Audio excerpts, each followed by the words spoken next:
Hello friends, मैं नीता भास्कर आप सभी लोगों का अपने यूट्यूब चैनल पर स्वागत करती हूँ। देखिए हम फर्स्ट पेपर यूजीसी नेट के शोध और अनुसंधान आदि के हम रिवीजन कर रहे हैं। शिक्षण पद्धति आदि के बारे में, शिक्षण पद्धति के प्रकार और उद्देश्य आदि हमने काफी चीजें इसमें कवर कर लिया है और आज हम इसी में आगे चलेंगे और हम पढ़ेंगे ऑनलाइन बनाम ऑफलाइन अधिगम पद्धति और आगे फिर अनुसंधान के बारे में भी आज की वीडियो में हम पढ़ेंगे। तो ये सब टॉपिक ऐसे हैं, महत्वपूर्ण टॉपिक है जहां से हमेशा क्वेश्चन बनते हैं। तो वही वही चीजें मैं उठा रही हूँ जहां से जो चीजें इंपॉर्टेंट है, जो चीजें हमेशा यूसी नेट के एग्जाम में पूछी जाती हैं, जो एजुकेशन के छात्र हैं उनके लिए भी वेरी इंपॉर्टेंट वीडियो है ये। ठीक है, तो चलिए शुरू करते हैं। और वीडियो पसंद आए तो लाइक शेयर कमेंट जरूर करें, वीडियो को पूरा अवश्य देखें और अगर चैनल पर नए हैं तो सब्सक्राइब जरूर कर लें, बेल आइकन जरूर प्रेस कर लें जिससे नई वीडियो की नोटिफिकेशन भी आपको मिलती रहे। ठीक है, तो ऑनलाइन बनाम ऑफलाइन अधिगम पद्धति, जैसा कि हमने पहले ऑफलाइन शिक्षण पद्धति अधिगम का अध्ययन किया, हमने पहले पिछली वीडियो में इन सब के बाद अध्ययन किया। अब हम ऑनलाइन के बारे में थोड़ा सा समझेंगे। देखिए ये एक तरीके से एडल्ट लर्नर के लिए होता है, यानी वयस्क शिक्षार्थी जो होते हैं उनके लिए। और जो है वयस्कता को ज्यादातर आयु और संगठनात्मक परिपक्वता के आधार पर परिभाषित किया जाता है, जबकि भारत में वयस्कता 15 से 35 वर्ष के बीच परिभाषित की जाती है और आर्थिक सहयोग और विकास के लिए यूनेस्को और जो संगठन है इसे 24 से 65 वर्षों के बीच इसे परिभाषित करते हैं। तो जैसा कि देखिए वयस्क सीखने की प्रक्रिया व्यवस्थित सीखने की प्रक्रिया हो सकती है और यह औपचारिक और गैर औपचारिक या अनौपचारिक भी हो सकती है। तो इसमें बहुत सारी चीजें हैं और जो हम इसमें थोड़ा सा इंपॉर्टेंट है, यहाँ से क्वेश्चन बनते हैं, तो वही चीजें मैंने लिया है। तो ऑनलाइन बनाम ऑफलाइन अधिगम पद्धति और इसके बारे में हम थोड़ा सा पढ़ेंगे। देखिए जैसे स्वयं, ठीक है, ये बहुत पूछता है एग्जाम में, तो इसे जरूर आप ध्यान से सुन लें, पढ़ लें। ठीक है, जैसा कि भारत सरकार द्वारा आरंभ किया गया एक कार्यक्रम है ये स्वयं, जिसे शिक्षा नीति के 3 आधारभूत सिद्धांतों पहुंच, निष्पक्षता और गुणवत्ता, क्या चीज, पहुंच पहला, दूसरा निष्पक्षता यानी निष्पक्ष होनी चाहिए, पहुंच होनी चाहिए और तीसरा क्या है, गुणवत्ता होनी चाहिए। ठीक है, इन चीजों को ध्यान में रखते हुए प्राप्त करने के उद्देश्य से यह तैयार किया गया है स्वयं। स्वयं में प्रदान की जाने वाली जो सामग्री है उसको 4 भागों में बांटा जा सकता है। वीडियो व्याख्यान के आधार पर बांटा जा सकता है, विशेष रूप से तैयार की गई अध्ययन सामग्री जो कि डाउनलोड मुद्रित की जा सकती है, यानी जो अध्ययन पद्धति है उसको डाउनलोड की जा सकती है या मुद्रित की जा सकती है। और शिक्षा तथा प्रश्नोत्तरी के माध्यम से स्व मूल्यांकन, और शिक्षा तथा प्रश्नोत्तरी के माध्यम से स्व मूल्यांकन, परीक्षा तथा फोर्थ है शंकाओं के समाधान के लिए ऑनलाइन विचार विमर्श आदि भी कर सकते हैं। देखिए श्रेष्ठ गुणवत्ता की सामग्री प्रदान करना जो है ये राष्ट्रीय समन्वयक नियुक्त किए गए हैं इसके लिए, और इसके लिए इच्छुक विद्यार्थी जो है वो पंजीकृत किए जाते हैं और सफलतापूर्वक पाठ्यक्रम पूरा करने के पश्चात इन्हें प्रमाण पत्र भी दिया जाता है। ठीक है, और स्वयं जो है मंच मानव संसाधन विकास मंत्रालय तथा अखिल भारतीय तकनीकी शिक्षा परिषद द्वारा स्वदेश में माइक्रोसॉफ्ट की सहायता से निर्मित किया गया है। ठीक है, स्वयं किसके माध्यम से निर्मित किया गया है, मानव, ठीक है, स्वयं जो है वो मानव संसाधन विकास मंत्री, ठीक है, मानव संसाधन विकास मंत्री और मंत्रालय जो है और अखिल भारतीय तकनीकी शिक्षा परिषद द्वारा। ठीक है, और इसमें हम इन सब चीजों के बारे में इस द्वारा विस्तृत किया गया है स्वयं। ठीक है, और सेल्फ एजुकेशन स्वयं प्रभा शिक्षण, तो स्वयं प्रभा 32 डीडीएच चैनलों का समूह है जो जीसैट 15 उपग्रह का प्रयोग करके, ठीक है, 24x7 के आधार पर उच्च गुणवत्ता वाले शैक्षिक कार्यक्रमों के प्रसारण के लिए समर्पित है। ठीक है, स्वयं प्रभा शिक्षण, सेल्फ एजुकेशन। ठीक है, और नई सामग्री प्रतिदिन कम से कम 4 घंटे के लिए होगी जो एक दिन में 5 बार दोहराई जाती है। ठीक है, जो कितनी बार दोहराई जाएगी, एक दिन में 5 बार, ठीक है, दोहराई जाएगी। और ऐसा इसलिए कि जो समस्त छात्र हैं वो अपनी सुविधा सुविधा के अनुसार, अपने समय के अनुसार उनको चुनने में मदद मिले। ठीक है। और इस वजह से इसका इस तरीके से दिन में 5 बारें दोहराया जाएगा, जिससे कि बच्चा जो है, जो भी स्टूडेंट है इसमें, वो अपना अपने हिसाब, समय के हिसाब से इसको कवर करे। ठीक है। और जैसे कि इग्नू है, एनसीईआरटी और एनआईओएम है, इनके द्वारा, यूजीसी है, इसके द्वारा इसमें, आईआईटी है, इसके द्वारा इसमें सामग्री प्रदान की जाती है। ठीक है। तो ये चीजें हैं इसमें आती हैं। डीडीएड चैनल जो है वो निम्नलिखित को कवर करेंगे: उच्च शिक्षा, कला, विज्ञान, वाणिज्य, प्रदर्शन कला, सामाजिक विज्ञान, मानविकी आदि जैसे विभिन्न विषयों को कवर करने के बाद स्नातकोत्तर आदि स्नातक स्तर की जो पढ़ाई है, ठीक है, पाठ्यक्रम आधारित पाठ्यक्रम सामग्री आदि को ये कवर करेंगे। ठीक है। और जैसे कि उच्च शिक्षा के लिए है ये। ठीक है। स्कूली शिक्षा जो है 9 से 12 के बच्चे जो हैं स्तर के, और शिक्षण के प्रशिक्षण के साथ साथ भारत के बच्चों के लिए शिक्षण और सीखने के मॉड्यूल जो है, उन्हें विषयों को बेहतर ढंग से समझने के लिए, ये करने के लिए, पेशेवर डिग्री कार्यक्रमों के लिए, प्रवेश के लिए, प्रतियोगी परीक्षाओं की तैयारी में भी उनकी सहायता करते हैं। तीसरा है पाठ्यक्रम आधारित पाठ्यक्रम, जो भारत और विदेशों में भारतीय नागरिकों के जीवन भर के सीखने, जो विदेशों में भी भारतीय नागरिक हैं वो भी ऑनलाइन स्टडी करते हैं, जैसे इग्नू है, वहां से ऑनलाइन पढ़ाई करते हैं। ठीक है। और आवश्यकताओं को ये पूरा कर सकते हैं। चौथा है सहायक छात्र 11वीं और 12वीं जो प्रतियोगी परीक्षाओं की तैयारी करते हैं, उनके लिए भी ये महत्वपूर्ण है, क्योंकि एनसीईआरटी आदि के माध्यम से इसमें जो है वो बनाए जाते हैं, सामग्री प्रदान की जाती है। ठीक है। तो उनके लिए भी वेरी इंपॉर्टेंट है। नेक्स्ट है मूक्स। मूक्स ऑनलाइन पाठ्यक्रम है जो सामान्य लोगों के लिए खुले हुए हैं। इन बड़े ओपन ऑनलाइन कोर्स की सहायता से लोगों को अपने अकादमिक विकास के लिए वेब लेक्चर, ऑनलाइन मटेरियल और कुछ ऑनलाइन फोरम की भी सुविधा मिलती है। और लेकिन इसमें एक कमी है कि छात्र इससे अधिक सहायता की आशा नहीं रख पाते हैं, और भागीदारी की बड़ी संख्या उसमें होती है, और बड़ी संख्या होने की वजह से क्या होता है कि व्यक्तिगत रूप से ध्यान देने की जो जरूरत होती है किसी विषय के लिए छात्रों में, वो थोड़ा सा इसमें कठिन कार्य हो जाता है और मुश्किल हो जाता है ये थोड़ा सा। ठीक है। तो मुझसे ये सब चीजें थोड़ा सा बहुत इंपॉर्टेंट, यहाँ से क्वेश्चन जरूर पूछते हैं, तीनों चीजें जरूर ध्यान रखें। ठीक है। अब हम आगे चलते हैं और आ जाते हैं रिसर्च एप्टीट्यूड। बहुत इंपॉर्टेंट है ये रिसर्च एप्टीट्यूड। ठीक है। यहाँ से क्वेश्चन एक बार जरूर, एक दो क्वेश्चन पूछे जाएंगे आपके एग्जाम में।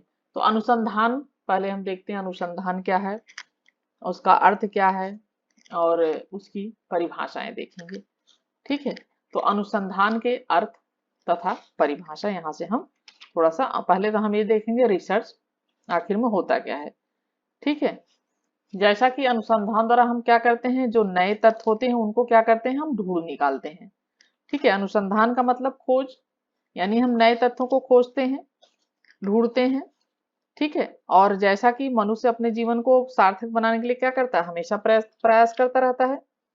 और सार्थक जीवन क्या है, इसे कैसे प्राप्त किया जाए, इन सब बातों का अवबोध होना ज्ञान के रूप में भी परिभाषित किया जाता है। सरल भाषा में कह सकते हैं कि अनुसंधान, या जो ज्ञान के, सरल भाषा में ज्ञान के विस्तार को क्या कहते हैं, हम अनुसंधान या शोध कह सकते हैं। ठीक है। और तो ये है अनुसंधान। तो हम देखते हैं अनुसंधान द्वारा हम नए तथ्यों को ढूंढ निकालते हैं, और अनुसंधान क्या होते हैं, समस्या निवारक होते हैं।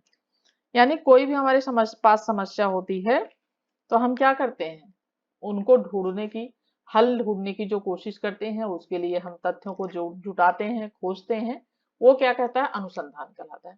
जब हमें किसी समस्या का सामना करना पड़ता है, या कुछ जिज्ञासा हमें उत्पन्न होती है कि ये कैसे हुआ, जैसे एक तरीके से आप समझ सकते हैं कि जैसे नासा आदि हैं, और खोज की जा रही है कि मंगल ग्रह पे जीवन है, ये चीजें हैं, तो ये सब भी एक तरीके से अनुसंधान या रिसर्च कहा जाएगा, एक तरीके से खोज कही जाएगी।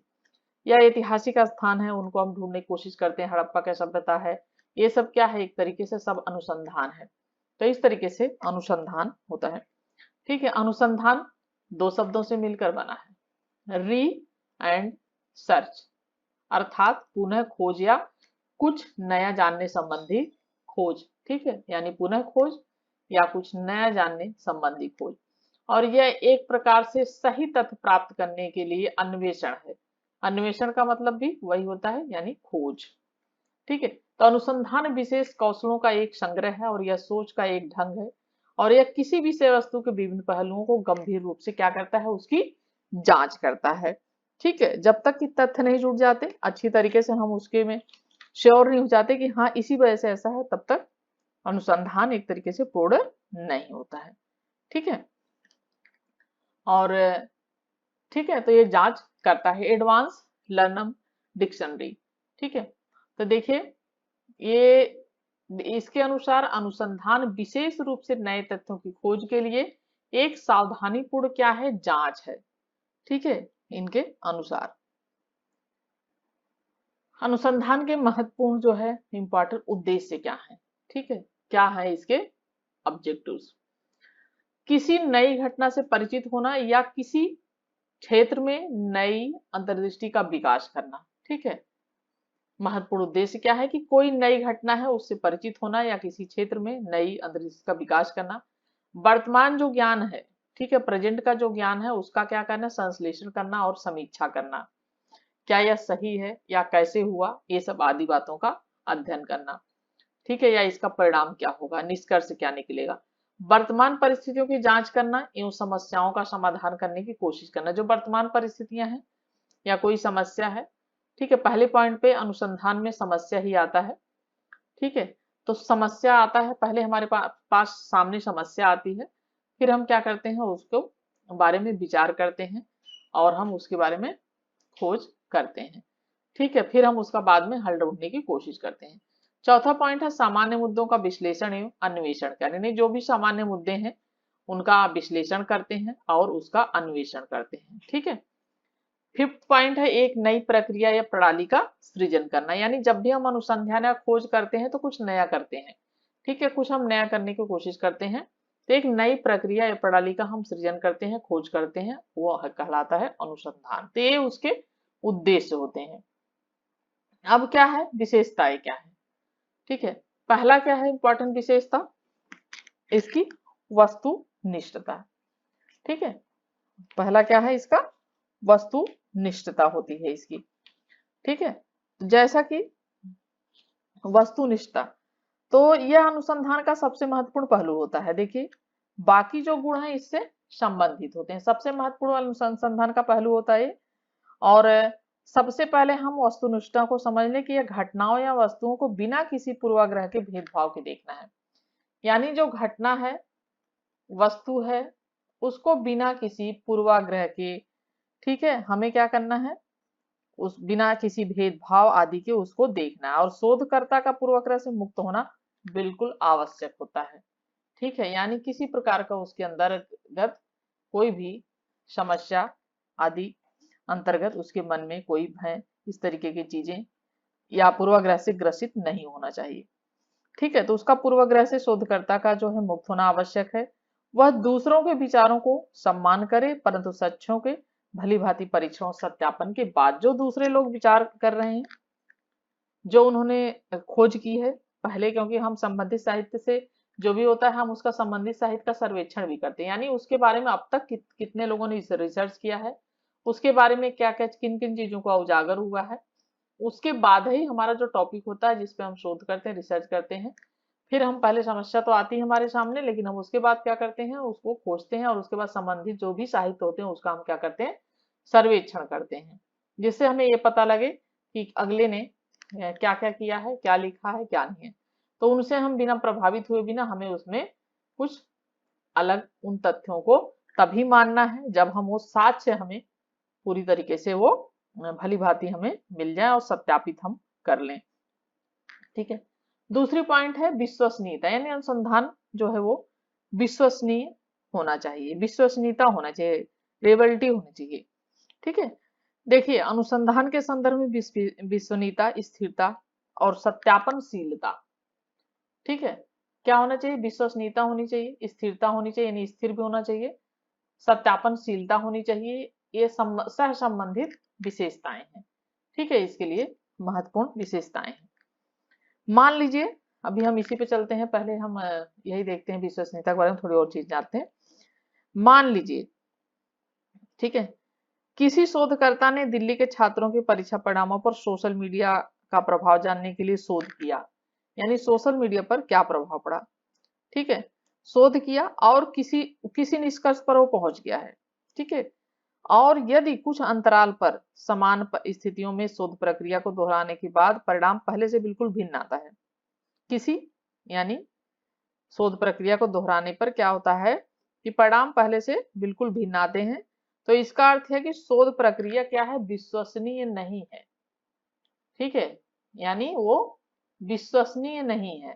ठीक है, और इसका मतलब है कि उसमें कुछ त्रुटि या गलती रह गई है। तो विश्वसनीयता गुणांक को हम क्या करते हैं, संकल्प का गुणांक भी कहते हैं, यानी सत्यापनशीलता या पुनरावृत्ति भी इसको कहा जाता है। ठीक है, तो इस तरीके से विश्वसनीय होना चाहिए, सटीक स्रोत होने चाहिए संतुलन बनाए रखने के लिए, अनुसंधान की विश्वसनीयता को जो बढ़ाते हैं, यानी जो भी स्रोत हो वो सटीक हो, सत्यापित हो। त्रुटिपूर्ण स्रोत इसकी विश्वसनीयता को क्या करते हैं, कम करते हैं। प्राथमिक और गौण आंकड़ों का वर्णन हम देखेंगे आगे। ठीक है, निश्चयात्मकता, यानी यह विधि प्रक्रिया और परिणाम दोनों पर लागू होती है और यह सूचनाओं तथा प्रदत्तों के नियोजन, संकलन, परीक्षण इत्यादि सभी चरणों में इस बात का ध्यान रखा जाना चाहिए। यानी जो भी चरण हो, सूचनाएं हैं, प्रदत्त हैं, जो भी संकलन है, जो भी हम संकलन करते हैं इसका, और जो भी नियोजन हम करते हैं, इनका सभी का परीक्षण करते हैं। इन सभी चरणों का क्या करना है, हमें ध्यान रखना है। ठीक है, फिर आ जाता है चौथा, वैधता, वैलिडिटी, यानी यह विश्वसनीयता से संबंधित होता है। वैधता का अर्थ है कि अनुसंधान किसी वस्तुनिष्ठ और व्यवस्थित त्रुटि से मुक्त होना चाहिए। ठीक है, वैधता का अर्थ क्या होता है कि अनुसंधान जो है किसी वस्तुनिष्ठ और व्यवस्थित जो त्रुटि होती है, सिस्टमैटिक एरर जो होता है, उससे क्या होना चाहिए, मुक्त होना चाहिए। और अनुसंधान के संदर्भ में जो है वैधता मुख्य रूप से क्या करती है, प्रक्रियाओं, अनुसंधान उपकरणों, परीक्षण आदि को यथार्थता से ये संबंधित करती है। ठीक है, हर समाज में देखिए पारिभाषिक शब्दों के अलग मायने हो सकते हैं। मान लीजिए शोध का विषय क्या है, गांव में गरीबी का विस्तार करना। क्या है, गांव में गरीबी का विस्तार करना। ठीक है, जानना। ठीक है, गरीबी का विस्तार करना नहीं, जानना। ठीक है, तो हमें मतलब यानी गरीबी का विस्तार है उसको जानना। हमें यहाँ गरीबों के स्थानीय मानकों के अनुसार परिभाषित करना पड़ेगा। आमदनी कितनी है, ठीक है, संपत्ति कितनी है, आदि इन सब बातों का हमें पूरा जो है वो हमें लेना पड़ेगा। ठीक है, भारतीय परिस्थितियों में या जापान या संयुक्त राज्य अमेरिका के जो गरीबी मानकों को लागू करना उपयुक्त नहीं, यानी कहीं और का हमें वो मानक जो है वो हम लागू नहीं कर सकते। ठीक है, तो साधारणतः वैधता को विशेषणीयता की तुलना में अधिक महत्वपूर्ण माना गया है। ये भी यानी वैध होना चाहिए, उसकी वैलिडिटी होनी चाहिए, और अनुसंधान के लिए जरूरी है कि अवधारणाओं जो भी हैं उसको सही ढंग से परिभाषित किया जाए, ताकि उनके मापन जब हो उनका, ठीक है, मापन के दौरान कोई त्रुटि न रह जाए। इसमें वैधता में निम्न प्रकार से कई चीजें आती हैं इसमें, जैसे आंतरिक वैधता आता है। आंतरिक वैधता में क्या है कि चरों के बीच कारणीय संबंध स्थापित करने में जो क्षमता होती है। आंतरिक वैधता प्रयोगशाला में प्रयोगों की ज्यादा सत्य है और कारण और प्रभाव संबंध स्पष्ट करने के लिए ये होता है आंतरिक वैधता। बाह्य वैधता है, इसका अर्थ है कि अध्ययन को प्रभावित कर सकने वाले बाहरी कारकों को नियंत्रित करना है, यानी अध्ययन को जो बाहरी कारण है वो उसको नियंत्रित न कर पाए, ठीक है, किसी प्रकार से। और तीसरा है शुद्धता या यथार्थता, ठीक है, एक्यूरेंसी, यानी इसका वैधता से निकट संबंध होता है, और यह विशेषता है कि जिसके अंतर्गत शोध प्रक्रिया, उपकरण और साधन एक दूसरे क्या है, पूर्ण रूप से जो भी शोध उपकरण होने चाहिए हो, साधन हो, प्रक्रियाएं हो, उसका एक दूसरे से संबंधित होना चाहिए और शोध प्रक्रिया के हर चरण का कड़ा परीक्षण भी किया जाना चाहिए, क्योंकि शुद्धता को तभी मापा जा सकता है यदि अनुसंधान के साधनों का यथासंभव उचित ढंग से उसका चयन किया गया हो। सामान्यीकरण, ठीक है, सामान्यीकरण अगला है। सामान्यीकरण देखिए, सिद्धांत स्थापित करना शोध का मूल उद्देश्य होना चाहिए, ठीक है। यानी शोध का मूल्य उद्देश्य क्या होना चाहिए? सामान्यीकरण सिद्धांत स्थापित करना हर शोध का मूल उद्देश्य होना चाहिए। शोध के इस लक्षण को दो स्तरों में विभाजित किया जाता है। पहला सामान्यतः शोध समष्टि, ठीक है, शोध समष्टि, ठीक है। और दूसरा क्या है? शोध प्रक्रिया के निष्कर्षों के बाद विकसित अवधारणा को सभी मापन स्थितियों में सत्य माना जाता है। यानी जो शोध प्रक्रिया हुई है उसमें जो निष्कर्ष होते हैं उसकी अवधारणा जो होती है को सभी मापन स्थितियों में सत्य माना जा सकता है। यानी विकसित अवधारणा यानी कंसेप्ट डेवलपमेंट, ठीक है। और इसी में अनुभवात्मक अनुसंधान, ठीक है। उसके बाद आता है ये हमारा 4 हमने पढ़ लिया था, अब 5वां आता है अनुभवात्मक अनुसंधान। देखिए, वास्तविक स्थिति अनुसंधान क्या है? वास्तविक स्थिति के एक या अधिक पहलुओं पर होता है और तथा प्रत्यक्ष अनुभव या शोधकर्ता जो होता है उसके द्वारा अवलोकन पर आधारित होता है। किस पे आधारित? क्या? अवलोकन पर आधारित होता है, ठीक है। ये अवलोकन पर आधारित होता है। कार्य कारण संबंध की महत्ता होनी चाहिए, ठीक है, 6 पॉइंट है। देखिए, विज्ञान क्या है? यह कल्पना करके चलता है कि वर्तमान में जो घट रहा है उसके पीछे कुछ कारण विद्यमान है। यानी जो भी चीजें होती हैं, जैसे मान लीजिए क्लाइमेट चेंज हो रहा है इस समय, अब इस समय बारिश हो रही है, अभी दशहरे के टाइम मौसम काफी खराब था, बरसात भी हुई, ये चीजें नहीं होनी चाहिए। पहले ऐसा नहीं होता था। पहले क्या होता था? दशहरे से हल्की ठंड ठंड की शुरुआत हो जाती थी और इस टाइम बारिश नहीं होती थी। लेकिन क्या है, मौसम धीरे धीरे, गर्मियों में जब जरूरत होती है तो बारिश, जब होना चाहिए मानसून तब बारिश नहीं होती है कई बार, और टाइम निकल जाता है उसके बाद बारिश। तो इसका क्या मतलब है कि इनका सबका कुछ ना कुछ कारण है।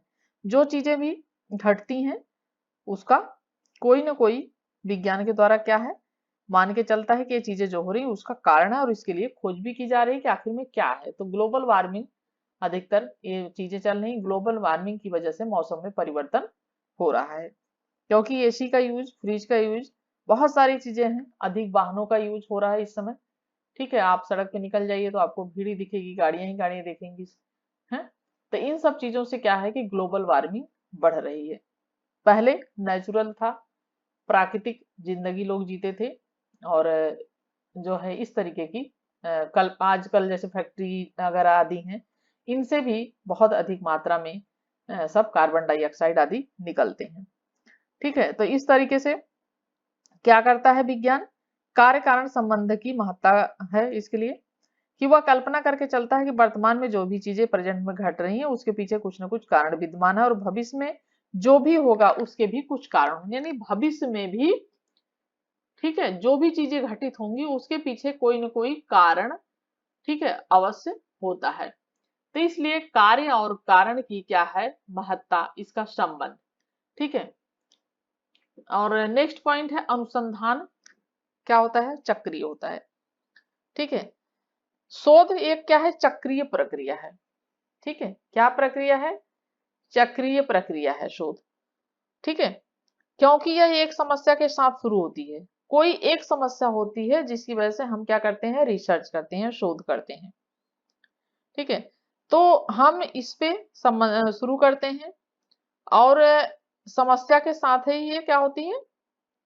यह समस्या के साथ शुरू होती है और ये समस्या का के साथ ही ये क्या होती है? समाप्त भी हो जाती है, ठीक है। समस्या के साथ शुरू होती है और समस्या के साथ एक समस्या, यानी एक चक्रीय होती है। क्या होता है? ये इसका चक्रण होता है और एक चक्रीय होती है और हम एक समस्या का समाधान ढूंढते हैं, लेकिन तब तक कुछ और उससे संबंधित कोई और समस्या आ जाती है। विज्ञान भी तो यही कर रहा है, ठीक है। वैज्ञानिक भी यही कर रहे हैं कि एक समस्या का समाधान ढूंढते हैं, उसके बाद कुछ नई समस्या आ जाती है। जैसे बीमारियां आती हैं, देख लीजिए, पेंडेमिक बीमारियां इतनी आ रही हैं, पहले कुछ और आती थी, अब कुछ और आ रही हैं, कोरोना आदि आया। तो इसके पीछे भी खोज की जा रही है कि आखिर में ये किस वजह से हुआ, किस कारण से आया। तो ये क्या है कि एक न एक बीमारी का इलाज जो है ढूंढा जाता है, उसके कारण ढूंढे जाते हैं कि किस कारण से उसका इलाज ढूंढा जाता है, उसके बाद नई नई बीमारी आ रही है। तो यही है कि एक समस्या का समाधान ढूंढते हैं, कोई भी समस्या आती है तब तक दूसरी समस्याएं शुरू हो जाती हैं और सामने आ जाती हैं। फिर शोध द्वारा क्या करना होता है, उसका निदान करना होता है। ठीक है, तो ये क्या है, प्रक्रिया जो है ये निरंतर, ठीक है, लगातार चलती रहती है। ठीक है, क्या होती है और चलती रहती है, क्योंकि देखिए मानव सभ्यता का विकास भी इन सतत प्रयासों पर ही निर्भर है। यानी मानव सभ्यता जो आज हम हैं, हम ऐसे नहीं थे, शुरुआत में कैसे थे, धीरे धीरे सभ्यता का जो विकास हुआ है तो इसी सतत प्रयासों पर निर्भर करता है। एक पॉइंट और है इसमें, आठवां तार्किक। ठीक है, एक पॉइंट और है तार्किक। देखिए लॉजिकल, यानी इसका मतलब इंग्लिश में लॉजिकल। तो देखिए कोई भी चीज होती है इसका लॉजिक होना चाहिए। इसका तात्पर्य है कि अनुसंधान तार्किक विचार के नियमों द्वारा निर्देशित होता है और अनुसंधान के क्षेत्र में आगमन एवं निगमन का बहुत महत्व होता है, जिसका अनुसंधान के प्रकारों के अंतर्गत विस्तृत वर्णन किया जो है गया है। अब नेक्स्ट वीडियो में हम पढ़ेंगे अनुसंधान के कितने प्रकार हैं, उसके बारे में थोड़ा थोड़ा मैं आपको बताऊंगी, जो कि बहुत इंपॉर्टेंट है। क्योंकि देखिए मौलिक या प्राथमिक अनुसंधान, व्यवहारिक अनुसंधान, क्रियात्मक शोध, ये सब इनसे क्वेश्चन हमेशा पूछे जाते हैं। तो कल की जो वीडियो आप लोगों के लिए अपलोड होगी उसमें यही चीजें मैं लूंगी, थोड़ा सा प्रकार आदि इसके बारे में, और अनुसंधान वाला जो चैप्टर है वो यहीं पे कंप्लीट हो जाएगा। ठीक है, तो नेक्स्ट वीडियो में फिर मिलते हैं, और चैनल पे नए हो तो सब्सक्राइब जरूर कर लीजिएगा। और thank you for watching video.